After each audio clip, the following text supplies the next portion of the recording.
Another reading from my book, Failsafe, The Kennedy Curse Fused with Science Fiction Fantasy.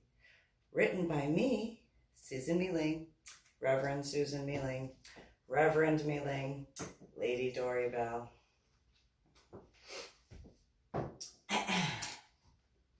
Ready? Whispering amongst themselves, the cherubim being completely filled with fear, all pondered what the next move should be, while the compassionate, honorable, and righteous ones watched and laughed. Some people posed the possibility towards running towards another city, attempting to flee for their safety. Many objects throughout the groups stating this city and location could not be the only place affected.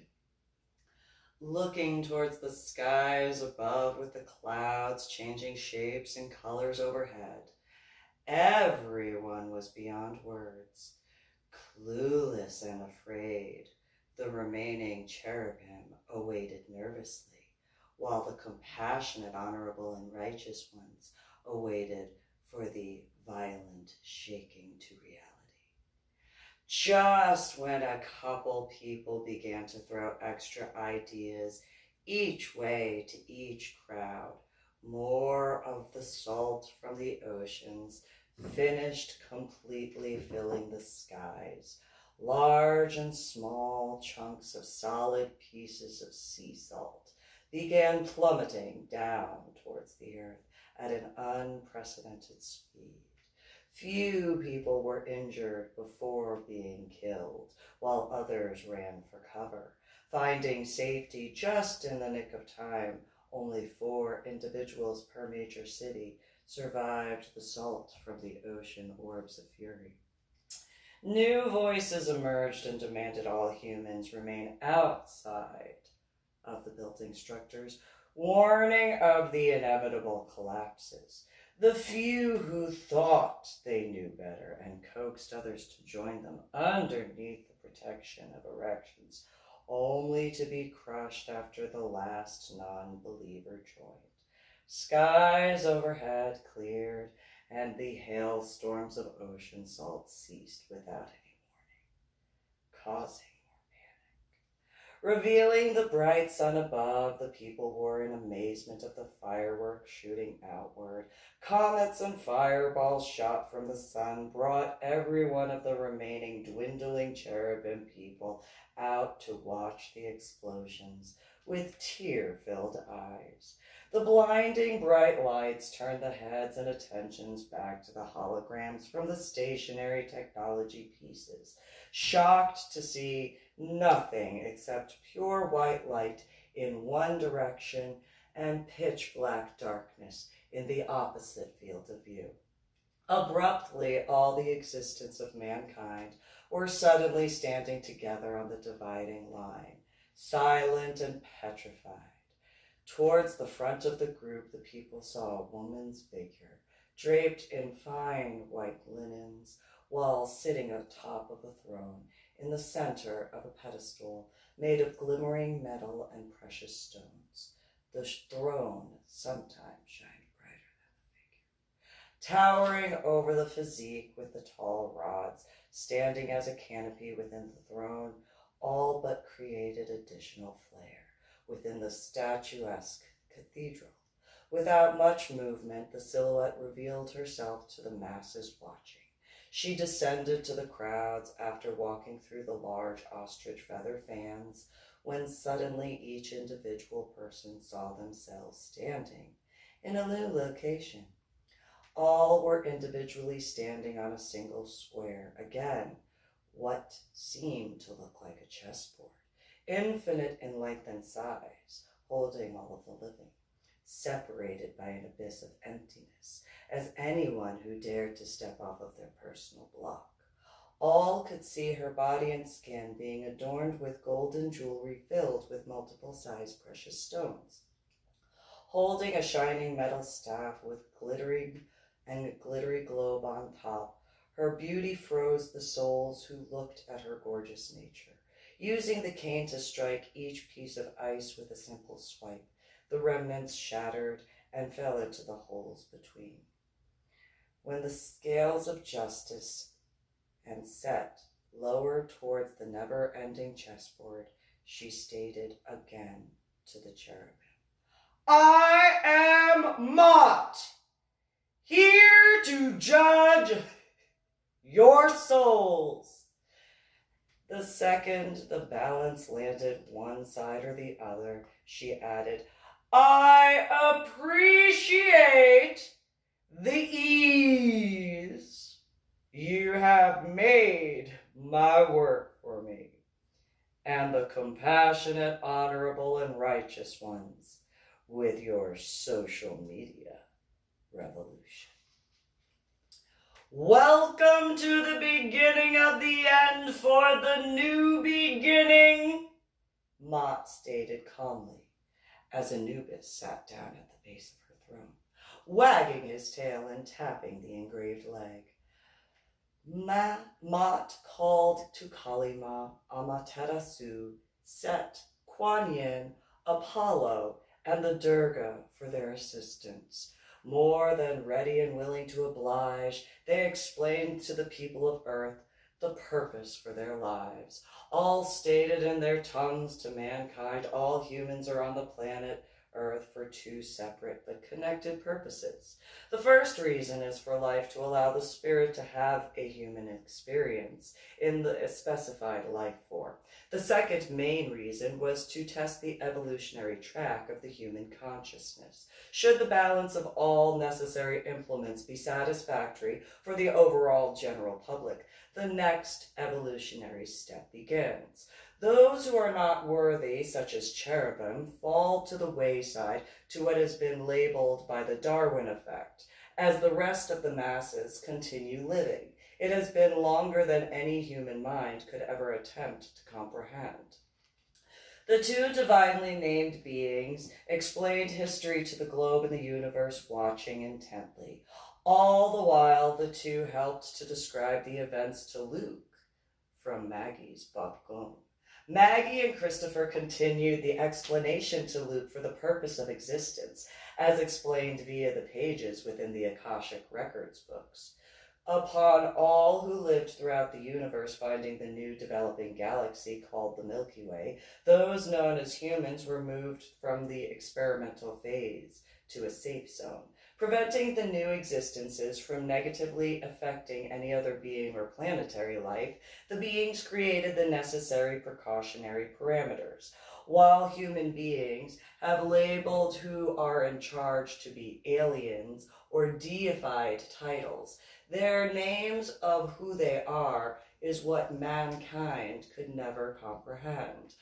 Both families sent volunteers from the Dongs and the Lees to observe and report back through the notations, making sure to give the new life form called humanity room to grow and show their truest forms to what humans call aliens, allowing the evolution to naturally occur in that experimental stage. Time known outside of the Milky Way galaxy has always been held in a far different regard than on Earth, as it always will be. Light years are unimaginative in comparison to the speeds those from beyond have the capability for travel. Injecting the channeling spirits of the Dongs and Lees within human life forms on Earth, the aliens were guaranteed constant detailed updates. Looking forward through each picture and writing, the long-distance relationship continued throughout the millenniums of the time on Earth, creating the light post for the universe to illuminate the path to this world.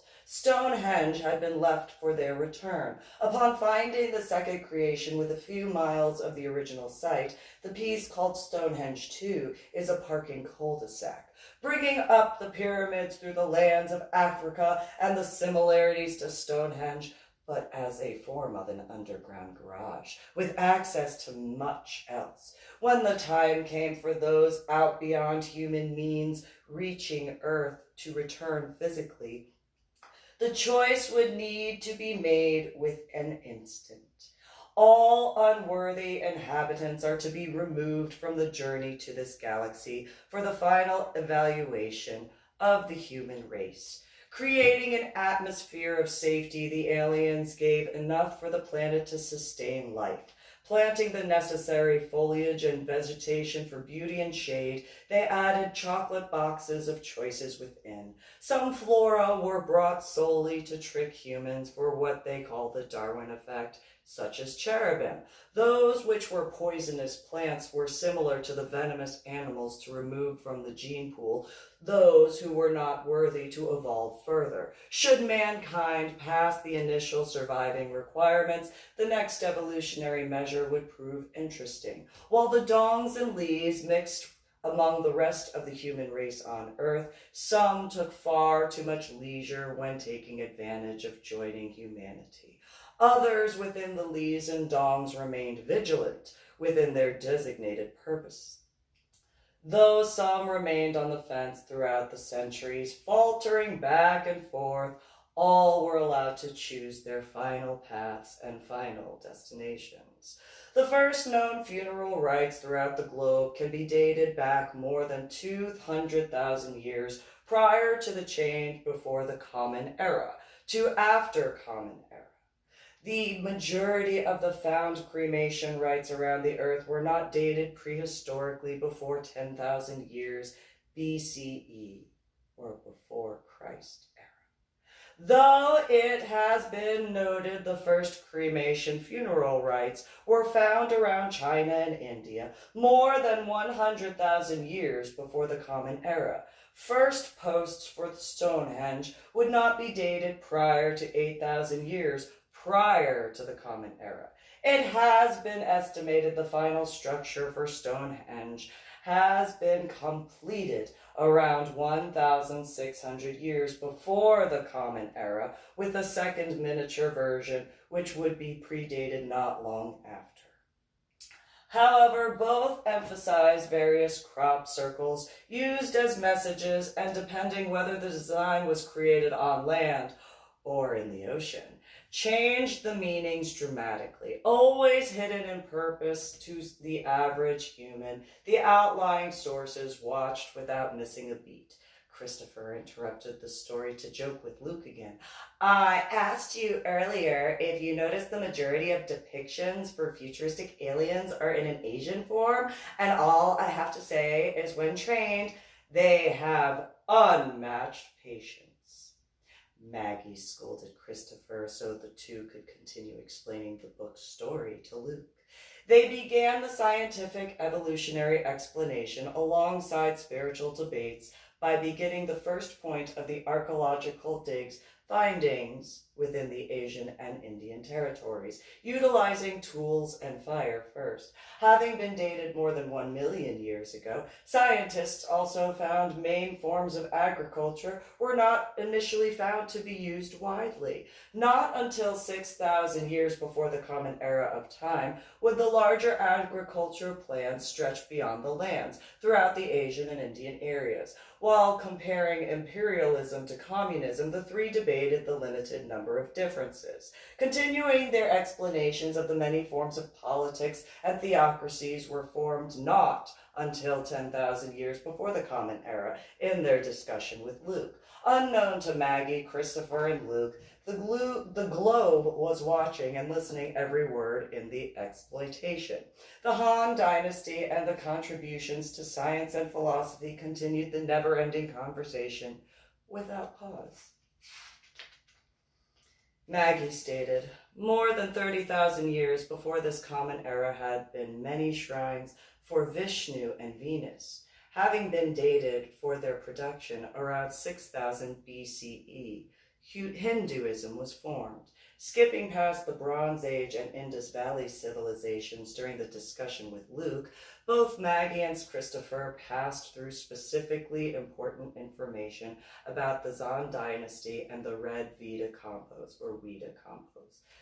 Barely talking in great detail about the cradle of civilization known as the Yellow River, neither discussed much information about the unification between the Lower and Upper Egypt either. They minutely conversed about civilization along the Nile River around the same time they talked about the culture in Mesopotamia.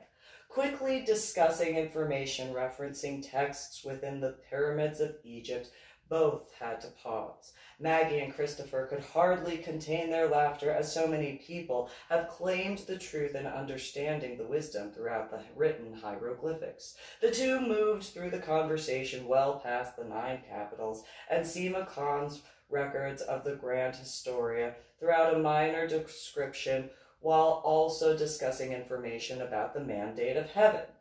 Reminding Luke the multidimensional aspects of the existence, the two attempted to explain the multifaceted approach to human life. While Maggie focused Luke's attention to monoism and Taoism, Christopher talked more in detail about legalism as well as Confucianism. Luke attempted to inquire if Socrates, Theodosius, or Plato had any point of recognition. Both nodded while adding the importance of the rarely known belief system called Zoroastrianism. Intermittently, the two brought up the first use of iron in correlation to the period of the Warring States of Command, adding the commentary about the construction of the Great Wall of China alongside of the admitted desire for complete perfection. They talked about the Akkadian Empire alongside of the Kingdom of Kerma in Sudan. Shu Qing's idea of harmony in heaven was discussed intermittently with comments about the exodus of the Israelites from Egypt, while adding points referencing the Torah being given to Moses to read. Christopher and Luke discussed differences between the Roman Empire compared to the Byzantine, while adding comparison within the Ottoman Empire, discussing the expansion of slave trade in the 5th century BCE. While Maggie walked off into the shadows, the two males also continued talking about the siege of the city of Jerusalem and the rise of the rabbinic Judaism, firmly stating positions referencing the Mongolian invasions, Persian territories, Mecca trade lines, and the Assyrian Church of the East, all barely agreed on only a few points. Though Luke was unfamiliar with some of the details, Maggie and Christopher explained numerous points of importance in reference to the Yellow Turban Rebellion of the warlords and the romance of the Three Kingdoms. While Christopher changed the topic towards the Jin dynasty, Maggie focused on the Yangtze River Delta, the cave system known as San Huandong. Luke briefly inquired about the 16 kingdoms in war, wondering of the time differences. The three continued the conversation while the masses watched and listened, trembling where they stood and sat. The remainder of the world continued to crumble around the chessboard, and the leftover humans looked around them into the screen made on the sky as the cherubim complained. Observing Maggie's lust for the invention of paper and gunpowder, the angst within the crowd fed the banshees dancing while they screamed out to the universe complaining. Christopher made sure to make points of the reference to the Yoga Sutras of the Patanjali with the texts of yoga, along with the Suantang dynasties. While Luke and all others looked on and watched, Maggie and Christopher kept up with their bantering. The topic caused strife between the two, which were the best points of the 3 governmental departments versus the 6 ministries. Many onlookers were lost throughout different portions of the conversations above them, but mostly quickly understood the ongoing lesson.